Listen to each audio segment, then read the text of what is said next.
Hoy Ecuador amanece con nueva ministra de gobierno. Se trata de Alexandra Vela, una mujer de temple fuerte, con gran formación académica y amplia experiencia en la política desde hace aproximadamente 40 años. Le deseamos éxito en su gestión. Sin embargo, no podemos sino lamentar el hecho por el cual ella asumirá el mando del ministerio. Esto es un quebranto en la salud del exministro de esta cartera, César Monge. Esperamos que un alejamiento del ajetreo político le otorgue la paz y la serenidad para dirigir sus energías a curar su salud. Buenos días. Hoy, 15 de julio, tendremos como invitados al economista Miguel Rossignoli.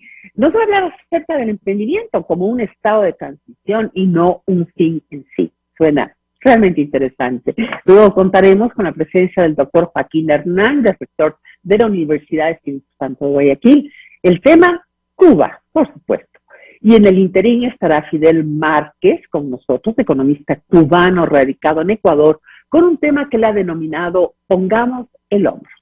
Empecemos pues con nuestro primer invitado, el economista Rossignoli, quien ya está conectado vía Zoom. Buenos días, qué gusto contar con usted. Encantada de tenerlo aquí.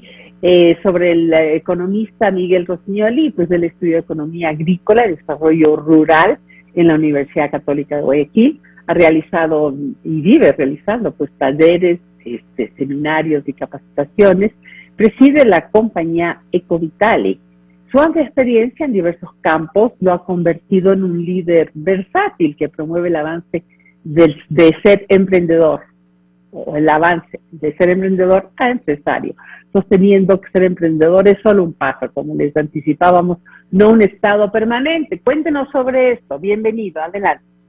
Buenos días, Yolanda. Sí, en efecto, esa es una hipótesis bien planteada, bien clara, que la tenemos formada dentro de un equipo de trabajo.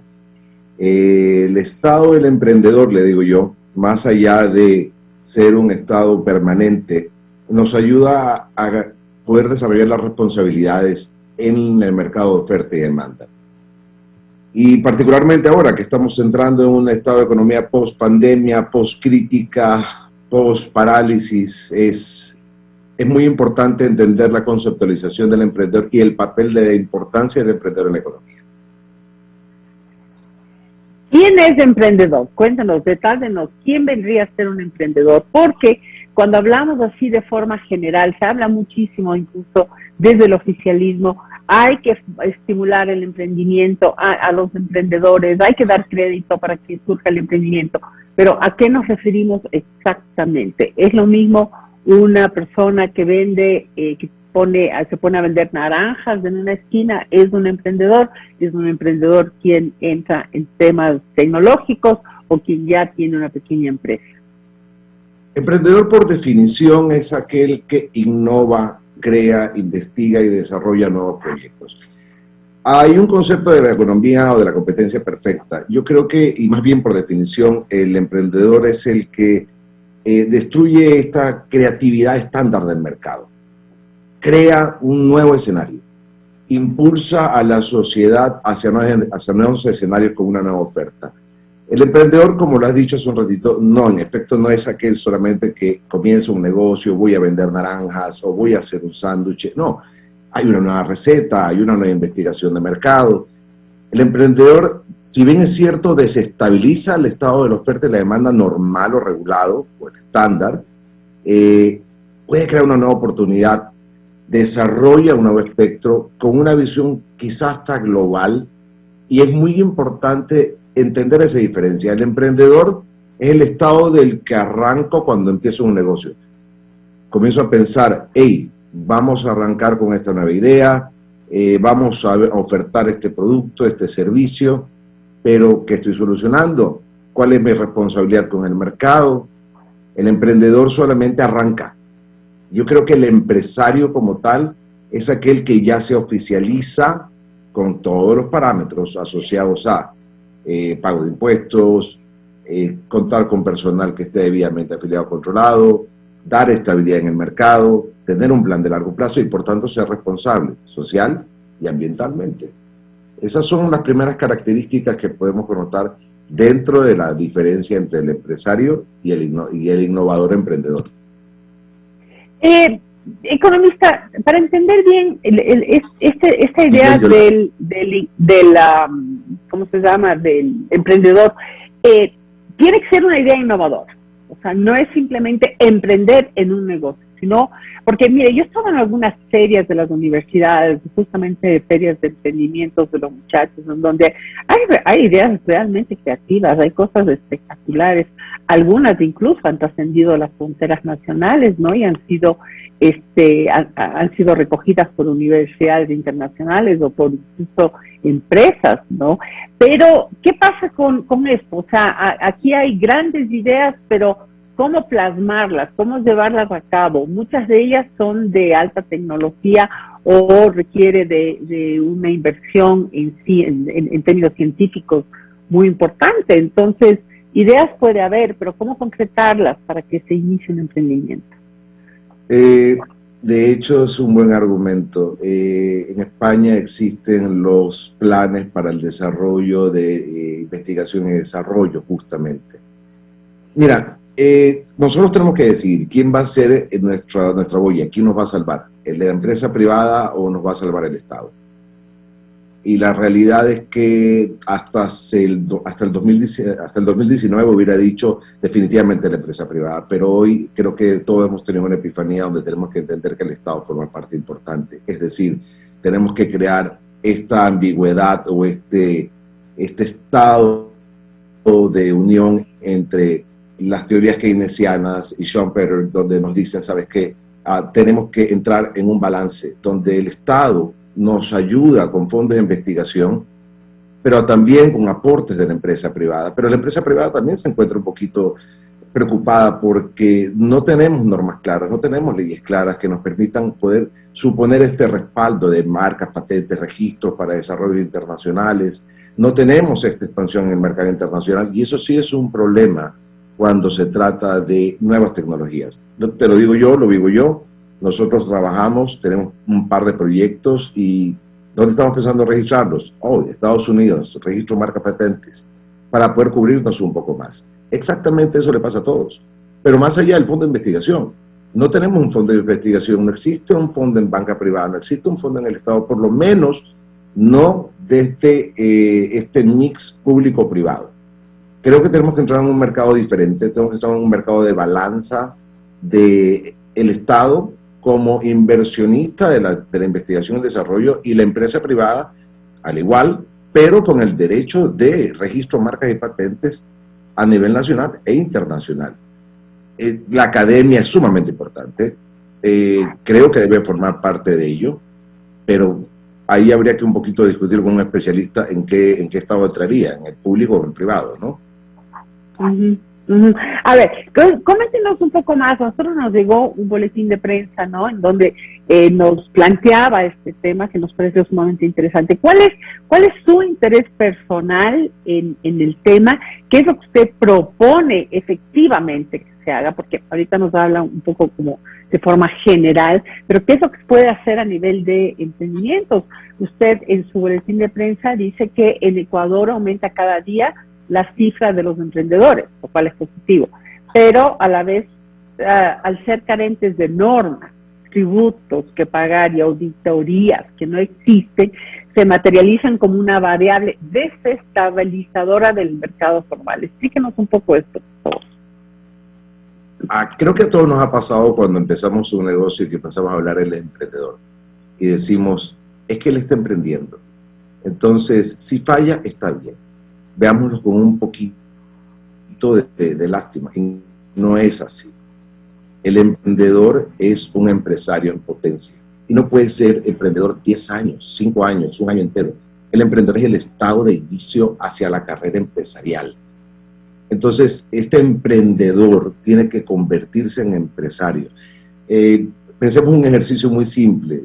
Llega el individuo, monta un restaurante que aspira a tener una cadena global con una franquicia, monta el sistema de inteligencia empresarial, monta los procesos, los POEs, o los procesos operativos estandarizados, tiene su responsabilidad, tributa, tiene 10 empleados, todos están pagando el IES, y todo está muy bien.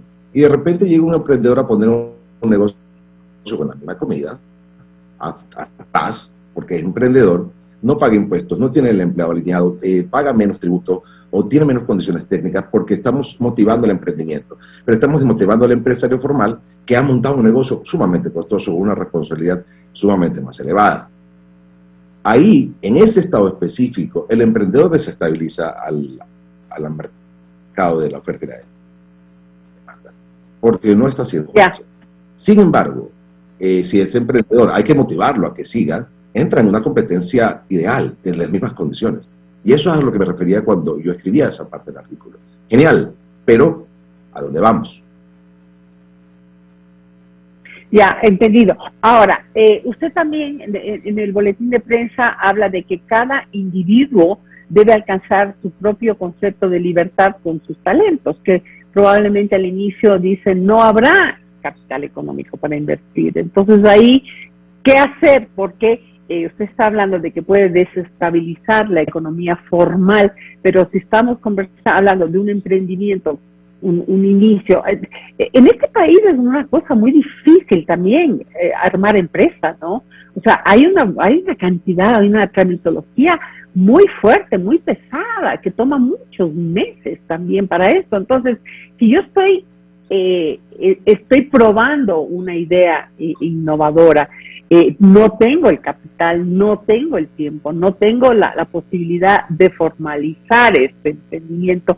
Entonces, ¿qué hacer en el interín? O sea, a mí me llama la atención. Por ejemplo, Andrés Oppenheimer, él habla mucho acerca de este tema de los emprendimientos y cómo, por ejemplo, usted dice de que no se debe, ¿cómo se llama?, fomentar el que un emprendimiento pues caiga, que no, o sea, que no se inicie con toda la responsabilidad como para que sea sostenible. Pero como él dice, en Silicon Valley, por ejemplo, ahí decir que uno ha fallado 30 veces, ¿no? Buscando el emprendimiento ideal es más bien una presea, es una buena carta de presentación, mientras que en nuestros países tenemos mucho temor de justamente fracasar. Entonces, todos estos conceptos se me vienen a la mente cuando le escucho a usted y no sé cuál puede ser la salida. Aquí es muy complicado formalizar una empresa. Voy a tratar de responder porque son como 5 tópicos que se toparon en esa pregunta. Sí. Es que se me vino a la mente un montón de cosas en torno al tema. Fue muy compleja, pero vamos a tratar de elaborar los 3 principios básicos que saqué rápidamente de la pregunta, del argumento, ¿ok? Vamos a hablar de prioridades. Sí, en efecto, en Ecuador es sumamente complicado hacer empresas, sumamente costoso. Tú te vas a Estados Unidos y en Estados Unidos pues con 500, 600, $1,200 en cuestión de 3 meses ya tienes una empresa o menos, ¿ok? Es sumamente sencillo obtener una empresa y hay 2 tipos de empresas y se acabó. En Ecuador es mucho más complicado, pero es un tema de prioridades. Y lo voy a exponer un ejemplo que creo que lo hemos escuchado y lo hemos repetido siempre. Resulta que montar una empresa por $1,200 es muy costoso en el Ecuador. Y lo entiendo, pero sí tenemos para comprar un teléfono de $1,200. Resulta que no tengo tiempo para capacitarme en el Ecuador, pero sí tengo tiempo para ver 2 horas en Netflix de una serie que me la he repetido 3 veces. Prioridades. El emprendedor tiene que madurar. El emprendedor tiene que capacitarse, tiene que buscar, tiene que investigar. El emprendedor no necesita que sea fácil, necesita que sea posible. Innovación. En efecto, cuando tú innovas, cuando tú creas, tienes que trabajar, corres un riesgo. El temor de ser un empresario en Ecuador existe no solo aquí, existe en cualquier parte del mundo, es simplemente replicado en Ecuador con una economía diferente, con una cultura diferente. Yo creo que el valiente y el cobarde se parecen exactamente en lo mismo. Los 2 tienen miedo, pero el valiente decide dar un paso más. Y hay que seguir. Yo recuerdo cuando empecé mi negocio, yo empecé aterrado de que iba a quebrar y pensé que como, pues soy economista, conozco la teoría, voy a evadir todos esos charcos que me van a llevar a que yo quiebre y voy a tener una tasa muy pequeñita para tener éxito. Pues resulta que quebré igual y tuve que volver a parar porque uno no puede estar contra el mercado. Y finalmente, bueno, creo que hemos topado el tema de prioridad, innovación y temor. Y finalmente el tema de la constancia. El empresario no puede simplemente existir en base al perdón del mercado. No, hay que hacerse responsable. La responsabilidad se alcanza con esa madurez profesional, pasando del estado de simplemente voy a hacer esto a crear un mundo mejor. Y esa investigación corre un riesgo, pero por eso hay que ser valiente en ello. ¿Qué pasa con los créditos para los emprendimientos? O sea, ¿cuán importante y qué factor viene a hacer eso para que haya éxito pues, en estos nuevos negocios? No le escuché muy bien la última parte, disculpen, se cortó la señal. No, ¿cuán necesarios son los créditos para poder fomentar los emprendimientos y eventualmente la construcción de empresas formales en el país? El crédito es sumamente importante, no lo voy a negar. Yo sufrí esa parte hace unos 10 años. Resulta que era imposible obtener un crédito. Y yo creo que debemos de crear escenarios ideales, no donde haya crédito.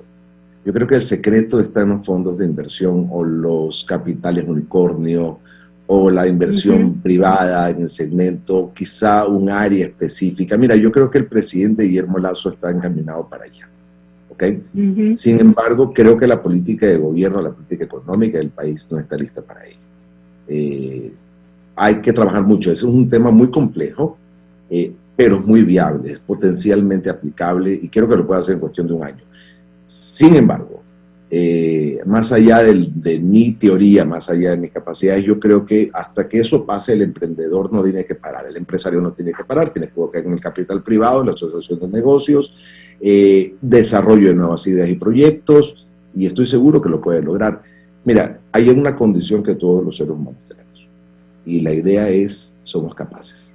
Sin excepción. ¿Somos qué? Somos capaces sin excepción. Ajá. Y no importa a lo que nos enfrentemos, el tema de la lectura del mercado siempre va a ser viable, siempre que lo hagamos con la responsabilidad de las personas, de los conciudadanos, de nuestro vecino, de nuestro mercado, por supuesto, y no ir a reventarlo con el precio porque quiero ganar más en poco movimiento económico. Debo comenzar a entender que vivimos en una población de 17 millones de habitantes y que no tengo que sacarle el 400% para ganar dinero. Lo que necesito es alta movilidad de mercado. Y esa alta movilidad de mercado incrementa mi necesidad de recursos humanos, labor, maquinaria y demás. Eso va a incrementar mi capacidad productiva y con eso voy a incrementar mi capacidad de desarrollo e innovación tecnológica. O sea, es una ecuación sumamente simple. Y lo hemos repetido en Silicon Valley, que tiene una población de 24 millones de habitantes en California, y en Ecuador tenemos 17 millones de habitantes. Claro, Silicon Valley es parte de Estados Unidos, pero nosotros somos parte de Latinoamérica. Podemos hacerlo. Es un tema de perspectiva y visión global. ¿Cuán real es o es un tema casi de ficción o leyenda urbana, este tema del crowdfunding para ideas de innovadores? ¿Sí da resultados este tema? Para ser franco, yo creo que funciona. En Latinoamérica todavía estamos muy nenes en ese concepto, es muy corto el desarrollo. Sin embargo, creo que funciona y creo que va a seguir teniendo éxito cada vez más. En Latinoamérica, en Ecuador no podría decir que esté funcionando, por lo menos yo no lo siento, no creo que la política esté clara, pero tenemos que partir de algo básico. El innovador también tiene que seguir ciertos protocolos que no los tienen muy claros. ¿Okay? Tenemos que cambiar la filosofía de que no es que yo tengo la idea de vender naranjas y por eso necesito que vengan a financiar. No. ¿Qué vamos a hacer? Claro. ¿A dónde tenemos que llegar? Tienes que darme un valor agregado. Hace poco yo estuve en una reunión con un abogado de marca de registro de patentes en Estados Unidos y revisamos mucho el tema de lo que tenemos que tener y cubrir para poder obtener nuestra propia patente. Y necesitaba tener menos de 30% de intersección de las bases teóricas del documento que estábamos presentando. Es decir, de 30.05 ya no agarraba ni patente, ni registro. Entonces, realmente tenemos que ser innovadores. Y esas tasas, esos puntos congruentes, son los que tenemos que tener claro. Y cuando hablas de crowdfunding dice, ok, vamos a darte plata para innovación. ¿En qué? ¿Dónde están? ¿Dónde están los parámetros que nos van a permitir un desarrollo tecnológico o desarrollo de mercado a nivel internacional? Bueno, si entendimos bien, el economista Rossignoli lo que nos trae aquí es una propuesta del emprendimiento responsable, un emprendimiento que tenga además un futuro y que pueda constituirse, que tenga raíces sólidas y que sea una verdadera contribución, ¿verdad?, a la economía y al país. ¿Estamos bien, economista? Muchísimas gracias por habernos acompañado y darnos de estas luces. Por favor, Yolanda, Miguel. Gracias. Miguel. Okay, agradezco por todo el tema economista, pero yo hubiera preferido Miguel. Miguel, perfecto, pues de aquí en adelante así será, tendremos otra oportunidad de conversar. Muchas gracias por acompañnos. Mientras tanto, muchísimas gracias, y si me lo permites, un mensaje para todos. Claro. Yo sufrí hace mucho tiempo una réplica, y tuve un momento epifánico que me ha llevado para todos lados, y me decían que la perfección era una búsqueda absurda, y en efecto es un concepto utópico y es imposible de alcanzar. Pero es un concepto por el que vale la pena trabajar cada día, y le digo a la gente, en el camino habremos de encontrar el consuelo de la excelencia. Y ese creo que es el mensaje para todos. Apuntar a la perfección, consolarnos con la excelencia, y muy probablemente alcanzaremos riqueza y libertad individual. En realidad, eso es lo que buscamos. Muchísimas gracias, Yolanda. Qué bien. Muchísimas gracias también. Gracias por esas palabras. Suerte y un buen día. Gracias.